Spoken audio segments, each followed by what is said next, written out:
من يهده الله فلا مضل له ومن يضلل فلا هادي له ونشهد أن لا إله إلا الله وحده لا شريك له ونشهد أن سيدنا ونبينا وإمامنا وسندنا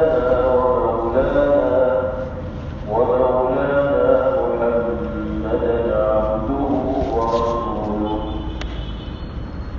صلى الله تبارك وتعالى عليه وعلى آله وصحبه وبارك وسلم تسليما كثيرا أما بعد فأعوذ بالله من الشيطان الرجيم بسم الله الرحمن الرحيم مثل الذين ينفقون أموالهم في سبيل الله كمثل حبة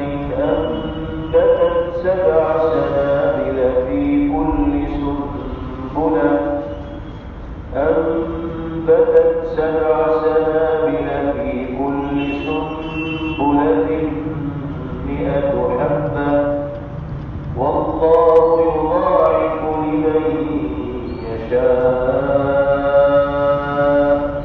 والله واسع عليم صدق الله مولانا العلي العظيم.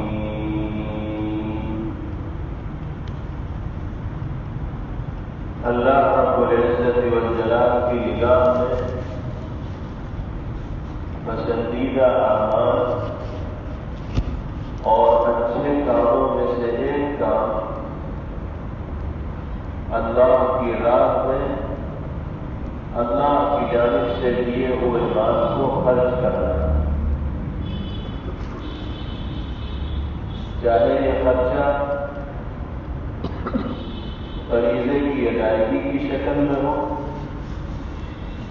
یعنی زکوٰۃ کی صورت میں ہو، اور چاہے یہ خرچہ صدقات واجبہ کی شکل میں ہو، اور چاہے یہ خرچہ صدقات نافلہ کی شکل میں ہو،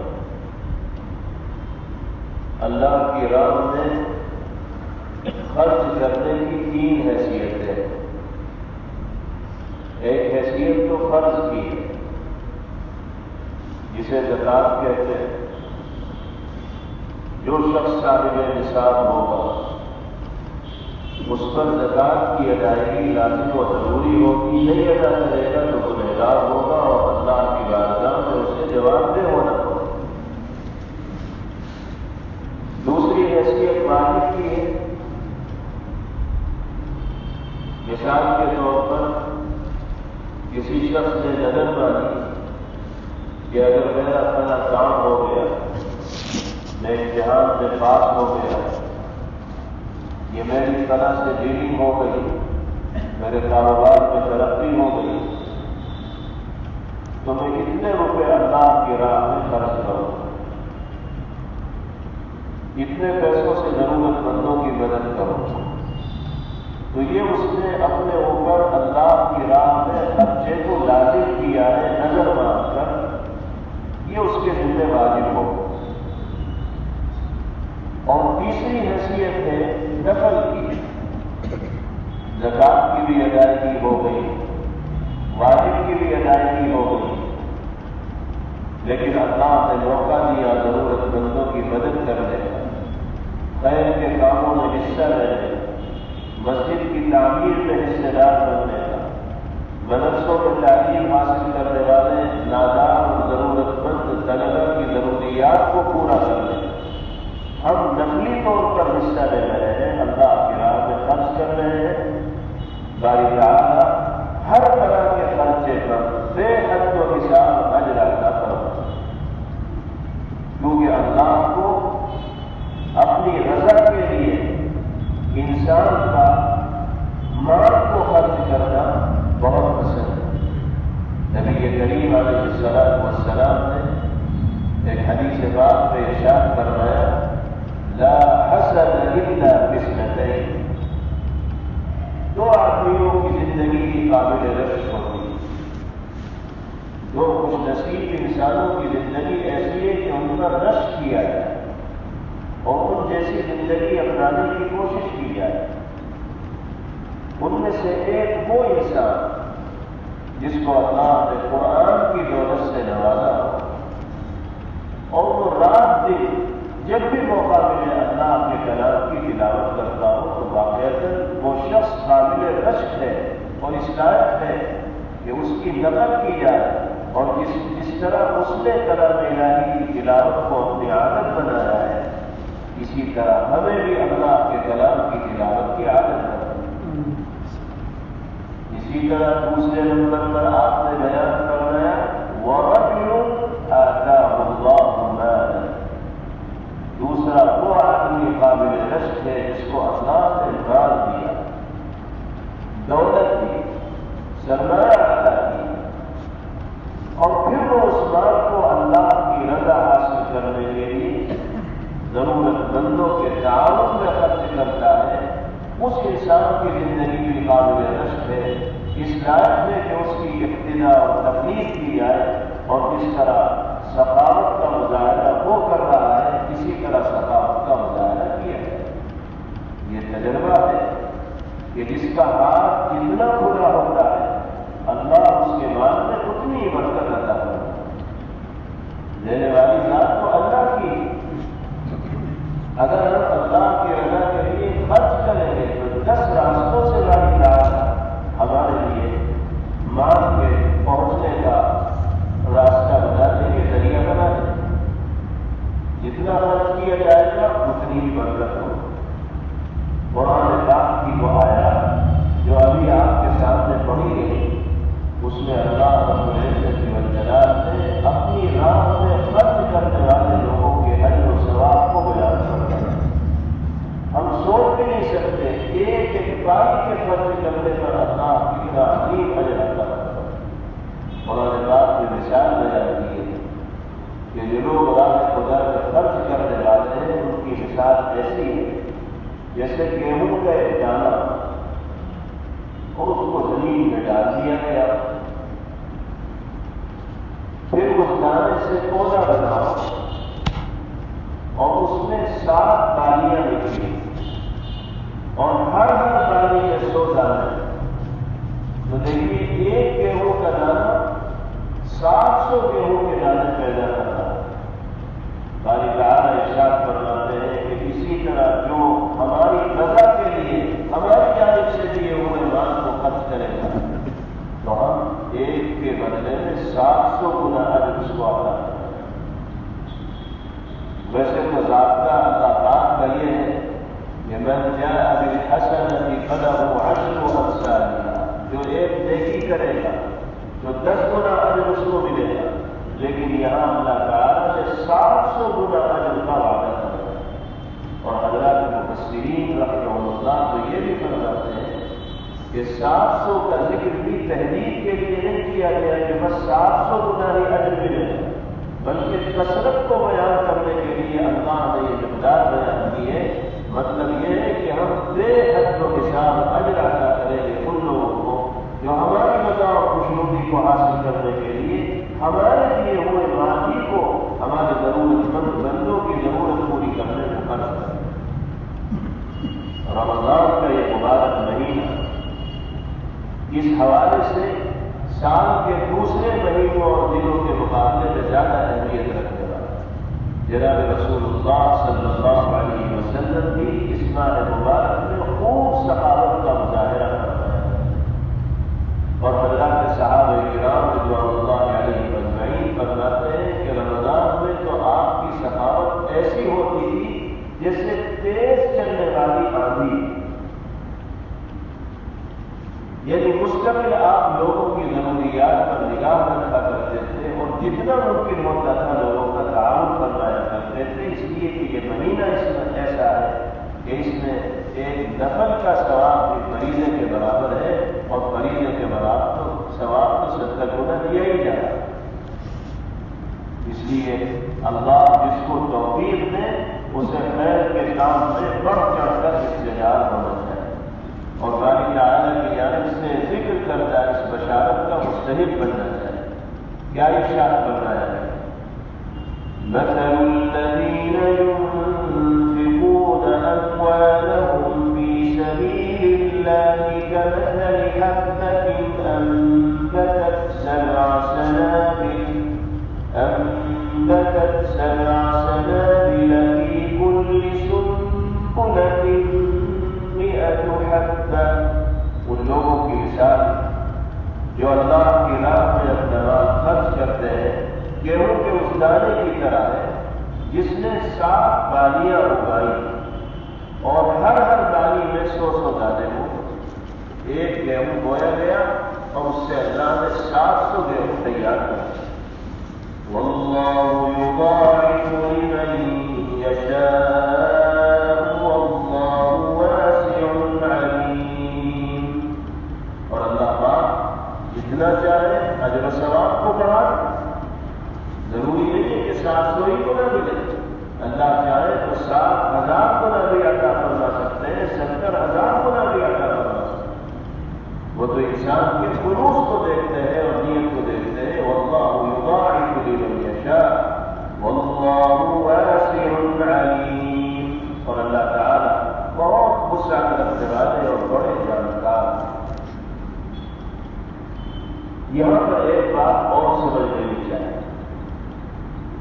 اللہ کی راہ میں صرف مال ہی خرچ نہیں کیا جاتا بلکہ ہم اور بھی بہت سے اعمال کر کے راہ خدا میں صدقے کا ثواب حاصل کر سکتے ہیں. بعض صحابہ کرام رضوان اللہ علیہ اجمعین نبی کریم علیہ الصلوۃ والسلام کی خدمت میں حاضر ہوئے اور عرض کیا کہ یا رسول اللہ آپ نے صدقہ و خیرات کے اتنے فضائل بیان کیے ہیں کہ ہمیں تو ان فضائل کو سن کر رشک آ رہا ہے کہ کتنے خوش نصیب ہیں وہ لوگ جو اللہ کی راہ میں خرچ کرتے ہیں. لیکن یا رسول اللہ ماجرا اور صورتحال یہ ہے کہ ہم خالی ہاتھ ہیں. ہمارے پاس تو خرچ کرنے کو کچھ نہیں. ہمارے جو مالدار بھائی ہیں وہ سارا ثواب دے جائیں گے اور ہمیں کچھ ملے گا نہیں کیونکہ ہماری جیبیں خالی ہے. تو ہمارا کچھ انتظام کیجیے یا رسول اللہ, ہم ان جیسا ثواب کیسے حاصل کر پائیں. واقعہ پیغمبر علیہ الصلوۃ والسلام کے سامنے ان صحابہ کرام رضوان اللہ علیہ اجمعین نے ایسا سوال کیا تھا کہ جو ہر غریب انسان کے دل کی آواز ہے اور ہر انسان یہ سوچ سکتا ہے جس کے پاس مال نہیں کہ میں صدقے کا ثواب کیسے حاصل کر پاؤں گا. میری تو جیب ہی خالی ہے, میں تو خود لوگوں سے لے کر اپنی ضرورت پوری کرتا ہوں, دوسروں کو کیا قربان جائیے نبی کریم علیہ الصلوۃ والسلام پر. آپ نے امت کے سامنے وہ اعمال بیان فرمائے کہ جن کو انجام دے کر وہ انسان بھی صدقے کا ثواب حاصل کر سکتا ہے جس کے پاس اپنا ضروری خرچہ پورا کرنے کے لیے 1 روپیہ نہیں. اللہ نے اس کے لیے بھی راستے کھول دیے اور ارشاد فرمایا پیغمبر علیہ الصلوۃ والسلام نے کل معروف صدقہ. پریشان ہونے کی بات نہیں, تمہیں صدقے کا ثواب چاہیے, اللہ کی راہ میں خرچ کرنے کا ثواب چاہیے تو سنو, ہر نیکی اور بھلائی کا کام اللہ کی نگاہ میں صدقے کے برابر ثواب رکھنے کا. پھر آپ نے اس کی تفصیل بیان کی. ارشاد فرمایا تبسمک فی وجہ اخیک صدقہ. اپنے بھائی سے مسکراتے ہوئے مل لو گے تو بھی تمہیں صدقے کا ثواب مل جائے. یہ کوئی معمولی چیز نہیں ہے کہ آپ اپنے کسی ساتھی سے ملیں تو آپ کے چہرے پر مسکراہٹ اور بشاشت ہو جس سے آپ کے ساتھی کو یہ اطمینان ہو کہ ہاں واقعہ مجھے عزت دی ہے میرے بھائی نے اور مجھ سے مل کر ان کو خوشی ہوئی ہے. آپ کا یہ عمل آپ کے بھائی کے دل میں سرور پیدا کرے گا اور اللہ آپ کو اس عمل کے نتیجے میں عظیم الشان صدقے کا ثواب عطا کرنا۔ اسی طرح پیغمبر علیہ الصلوۃ والسلام نے فرمایا امرک بالمعروف صدقہ ونہیک عن المنکر صدقہ، بھلائی کا حکم دینا یہ بھی تمہارے لیے صدقے کے برابر ثواب رکھنے والا عمل ہے، اور کسی انسان کو برائی سے روکنا یہ بھی تمہارے لیے صدقے کے برابر اجر رکھنے والا عمل ہے۔ اسی طرح فرمایا وَإِمَاطَةُ الْأَذَى عَنِ الطَّرِيقِ صَدَقَةٌ، راستے سے کسی تکلیف دہ چیز کو جو پڑی ہوئی ہے، جس کے بارے میں یہ اندیشہ ہے کہ کوئی آدمی اگر اس پر پیر رکھے گا تو گر جائے گا، یہ چلنے والوں کو دقت ہوگی، اس کو ادھر ادھر کر دیا، کنارے کر دیا۔ تم نے اگر نیک نیتی کے ساتھ راستے میں پڑی ہوئی تکلیف دہ چیز کو ہٹایا ہے تو بھی اللہ تمہیں صدقے کا ثواب عطا کرتا ہے۔ وَكُلُّ تَسْبِيحَةٍ صَدَقَةٌ، فرمایا کہ ایک مرتبہ سبحان اللہ کہہ کر اللہ کی حمد و ثنا و پاکی بیان کرنا یہ بھی صدقے کا ثواب ہونے والا ہے۔ تو پتہ چلا کہ صدقے کا ثواب صرف مال ہی خرچ کر کے حاصل نہیں کیا جا سکتا، یقیناً مال کے ذریعے لوگوں کی ضروریات بہت حد تک پوری ہوتی، اور جن لوگوں کو اللہ نے مال دیا ہے انہیں مال خرچ کرنا چاہیے، لیکن جو کئی دام اور خالی ہاتھ ہیں باری تعالیٰ نے ان کو بھی صدقے کے ثواب سے محروم نہیں رکھا، بلکہ ان کے لیے ایسی شکلیں پیدا کروا دی کہ جن کو اختیار کر کے وہ اپنے نام اعمال کو صدقے کا ثواب لکھوا سکتے۔ اللہ تعالیٰ نے ان تمام نیک اعمال کو انجام دینے کی توفیق برآمد کرا۔ تو اس آیت کریمہ میں اللہ نے اپنی راہ میں خرچ کرنے کا ثواب ذکر کرا۔ اس کے بعد اگلی آیت ایک تنبیہ کی گئی اور ایک بہت اہم بات بتائی گئی۔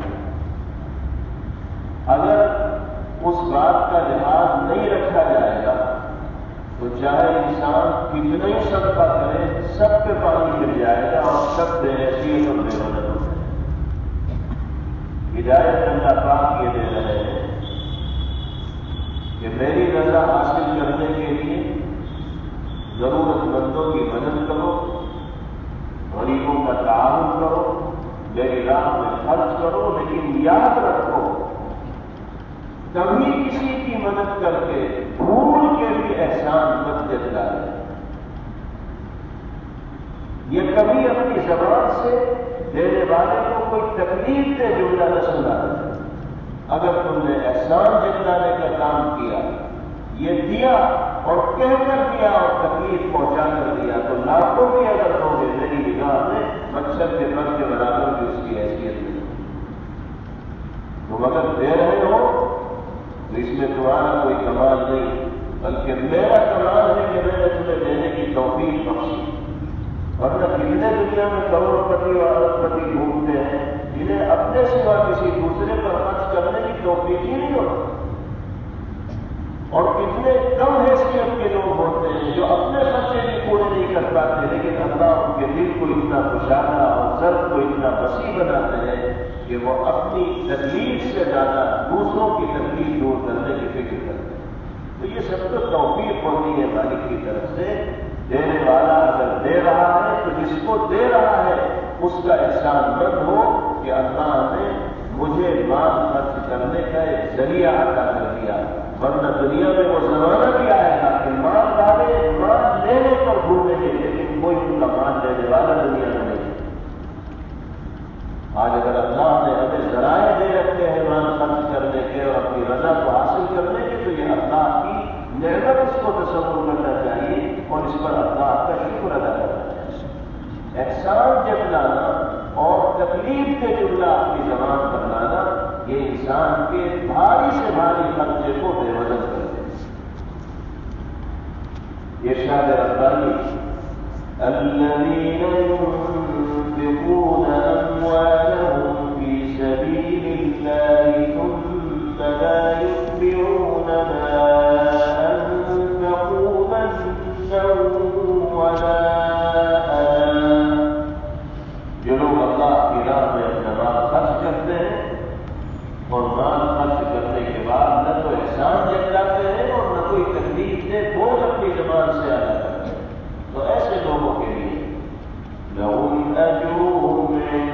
ربهم ولا خوف عليهم ولا هم يحزنون. ایسے لوگوں کے لیے اس کے پروردگار کی جانب سے بہترین اجر ہوگا اور نہ ان پر کسی طرح کا کوئی ڈر اور خوف ہوگا اور وہ غمگین ہو. قول معروف ومغفرة خير من صدقة يتبعها أذى والله غني حليم. کبھی ایسا بھی ہوتا ہے کہ کوئی سوال کرنے والا ہمارے پاس آ گیا اور اتفاق سے ہمارے پاس کچھ نہیں ہے اس کو دینے کے لیے. اللہ تعالیٰ اس موقع کی بھی رہنمائی کرتا ہے کہ اگر کوئی ایسی صورت ہو کہ تمہارے پاس دینے کو کچھ نہ ہو تو اپنی پریشانی پر بل بن ڈالا. ادھر ادھر کی باتیں اس سے مت کریں، بھلی بات اس سے کہہ دو اور اس سے معذرت کر دو کہ بھائی اس وقت میرے پاس دینے کو کچھ نہیں ہے، کسی دوسرے وقت آنا تو میں تمہاری اپنی حیثیت کے مطابق مدد کر دوں گا. یہ کہنا تمہارے لیے بہتر ہے بنسبت اس کے کہ تم تکلیف سے جملہ اس کے سامنے ہو. یہ تو اللہ کا کرم ہے کہ اس نے تمہیں دینے والا بنایا ہے اور دوسرا تم سے لینے کے لیے آیا ہے. اگر اللہ چاہتے تو تم اس کی جگہ ہوتے اور وہ تمہاری جگہ ہو. اللہ نے تمہیں بلند مقام عطا کرنا ہے اس کے مقابلے میں تمہیں اللہ کا اس مقام کے رسول پر شکر ادا کرنا چاہیے. وہ کوئی ایسا عمل نہ کرنا چاہیے جس سے اس مقام کی لاقت نہیں. تو فرمایا گیا قول معروف ومغفرہ، بھلی بات زبان سے بولنا اور معذرت کے کلمات سوال کرنے والے کے سامنے کہہ دینا. خیر من صدقۃ یتبعها اذى، اس صدقے سے بہتر ہے جس کے بعد تکلیف دے جملے انسان مانگنے والے کو سنا ہے. واللہ غنی حلیم، اور اللہ تعالیٰ غنی ہے، ان کو تمہارے کسی عمل کی کوئی ضرورت نہیں اور وہ بڑے حلیم ہیں اور بردبار. پھر فرمایا ہے یا ایھا الذین آمنوا لا تبطلوا صدقاتکم بالمن والأذى. اے ایمان والو، اپنے صدقات کو احسان جتلا کر اور تکلیف کے جملے اپنی زبان سے بول کر ضائع نہ کرو. اگر تم نے احسان جتلایا، یہ تکلیف کے جملے زبان سے ادا کیے تو سارے کیے گئے میں پانی گر جائے. پھر اس کی مثال یہ صدقہ کرنے کے بعد احسان جتلانے کی مثال ایسی ہے جیسے کسی شخص نے لوگوں کو دکھانے کے لیے اللہ کی راہ میں مال خرچ کی. خلوص نہیں ہے اس کے اندر، ریا دکھلانے کے لیے خرچ کر رہا، اللہ پر اور آخرت کے دن پر ایمان نہیں رکھتا. تو اس کے خرچے کی اور صدقے کی مثال کیا ہے؟ اس کی مثال ایسی ہے جیسے کوئی جنگل میدان ہو اور اس پر مٹی رکھ دی گئی ہو. جس تیز بارش برسی اور وہ ساری مٹی کو بہا لی گئی. آپ بتائیے کہ بالکل جنگل میدان میں چکنے پتھر پر کچھ مٹی رکھ دی جائے گی اور پھر اس کا دھار بارش ہوگی تو کیا مٹی وہاں بچے گی؟ وہ تو سب پانی سے ادھر ادھر ہو جائے گی. اللہ فرماتے ہیں کہ جس طرح اس جنگل پتھر پر رہنے والی مٹی بارش کو جھیل نہیں پائے گی، ادھر ادھر ہو جائے گی، ایسے ہی لوگوں کو دکھانے کے لیے صدقہ و خیرات کرنے والوں کے صدقے میں کوئی وزن باقی نہیں رہے گا. وہ بالکل حیثیت اور بے وزن ہو. اور جو آدمی صدقے کے بعد احسان جتلائے گا اس کے صدقے کا بھی یہی اثر ہو. تو اللہ تعالیٰ ہمیں اپنی راہ میں خرچ کرنے کی توفیق بخشے اور احسان جتلانے سے اللہ ہماری حفاظت کرے. ایک حدیث میں نبی کریم علیہ السلام نے بڑی سخت بات بیان کی. آپ نے ارشاد فرمایا ثلاثۃ لا يكلمهم الله يوم القيامة ولا ينظر إليهم ولا يزكيهم. تین لوگ ایسے ہیں کہ جن سے روز قیامت باری تعالیٰ کلام بھی نہیں کرنا اور جن کی طرف نگاہ رحمت بھی نہیں کریں گے اور جن کا تزکیہ بھی نہیں کریں گے. بڑی محرومی کی بات ہوگی انسان کی کہ اللہ پاک طرف نگاہ بھی لگے. صحابہ کرام رضوان اللہ علیہم اجمعین نے یہ بات سنی تو عرض کیا کہ یا رسول اللہ فقد خابوا وخسروا تنهوا. کہ اللہ کے رسول ذرا بتائیے تو صحیح کہ یہ کون لوگ ہوں گے؟ یہ تو خائب و خاسر ہو گئے، یہ تو نقصان میں خسارے میں ٹوٹے میں مبتلا ہو گئے کہ جن کو باری تعالیٰ سے ہم کلامی کا شرف بھی عطا نہیں ہوگا اور اللہ ان کی طرف دیکھیں گے بھی. تو نبی کریم علیہ السلام نے 3 آدمیوں کا ذکر فرمایا. سب سے پہلے نمبر پر آپ نے فرمایا المنان، احسان جلانے والا. وہ نصیب ہوگا کہ جس کی طرف روز محشر باری تعالیٰ نگاہ بھی نہیں فرمائیں گے، اس سے کلام بھی نہیں کریں. تمہیں حق کیا پہنچتا ہے احسان جتلانے؟ احسان جتلانے کا حق اگر ہے کسی کو تو صرف اور صرف اللہ کو. اللہ کے سوا کسی کو کسی پر احسان جتلانے کا حق حاصل نہیں. لیکن باری تعالیٰ نے بھی احسانات جتلائے نہیں. صرف ایک احسان کو تو اللہ نے جتلایا ہے. قرآن پاک میں اس کا تذکرہ ہے لقد من اللہ علی المؤمنین اذ بعث فیہم رسولا منہم یتلو علیہم آیاتہ ویزکیہم ویعلمہم الکتاب والحکمہ. جناب محمد رسول اللہ صلی اللہ علیہ وسلم کو دنیا انسانیت کی رہنمائی کے لیے عالم انسانیت سے مبعوث کرنا ہے. باری تعالیٰ نے احسان کے طور پر ذکر کرنا ہے. لیکن اللہ کی کتنی نعمتیں ہیں انسانوں کو. ہر نعمت کو باری تعالیٰ ہر احسان کو جتلا کرتے ہیں. لیکن اللہ ہی کا مزاج احسان جتلانے کا نہیں ہے. تو ہم اور آپ کس پیٹ کی بولی؟ ہم اگر کسی پر احسان کر بھی رہے ہیں تو یاد رکھیے ہمارا اس میں کوئی کمال نہیں. یہ صرف اللہ کی توفیق ہے کہ اس نے خیر کے کام میں ہمیں استعمال کرنا. تو پہلے نمبر پر پیغمبر علیہ السلام نے بدنامی کا ذکر کیا جو احسان جتلانا ہے. دوسرے نمبر پر آپ نے ارشاد فرمایا وَالْمُنَفِّقُ سِلْعَتَهُ بِالْحَلِيفِ الْكَاذِبِ. وہ بدنصیب انسان کہ جس سے باری تعالیٰ قیامت کے دن کلام نہیں فرمائیں گے. کون ہوگا؟ جو جھوٹی قسمیں کھا کر اپنا سامان بیچا کرتا تھا، گاہکوں سے جب زمانی کرتا تھا اور جھوٹی تعریفیں اپنے مال کی کیا کرتا تھا. عیب دار مال کو بہترین پیس بنا کر گاہکوں کے سر مڑ دیا کرتا تھا اور بعد میں خوش ہوتا تھا کہ میں نے تو جیب گرم کر لی اور وہ سامان اس کے حوالے کر دیا. آج کی دنیا میں کس طرح بیچنا پھل مانا جاتا ہے، ہنر مانا جاتا ہے. اور ایسے ہی آدمی کو عقلمند سمجھتے ہیں جو ہر چیز کو دوسروں کے سر تھوپ دے اور اپنی کی جوڑی بنتا چلا جائے. اللہ کے یہاں حاضری ہوگی تو پائی کا حساب ہوگا. سب کچھ سمجھ میں آ جائے گا کہ کس کو کتنے کے بدلے میں کیا دیا. پیغمبر علیہ السلام فرماتے ہیں المنفق سلعته بالحلف الكاذب. جھوٹی قسمیں کھا کر اپنا سامان بیچنے والا یہ بھی بخشا نہیں جائے گا اللہ کی بارگاہ میں. باری تعالیٰ کی نگاہ رحمت سے محروم. اور تیسرا کون انسان ہوگا؟ آپ نے ارشاد فرمایا المسبل ازارہ. وہ بدنصیب اس دن اللہ کی نگاہ رحمت سے محروم ہوگا جو دنیا میں اپنے بائچوں کو ٹخنوں سے نیچے لٹکاتا ہو. یہ گناہ تو اتنا عام ہے آج انسانی سماج میں کہ اس گناہ کو لوگ گناہ سمجھنے کے لیے تیار ہیں. اس عیب کو عیب سمجھنے کے لیے تیار ہیں. اتنا ہی کہہ دو کہ اسلامی لباس یہ ہے، پیغمبر علیہ السلام کا لباس یہ ہے.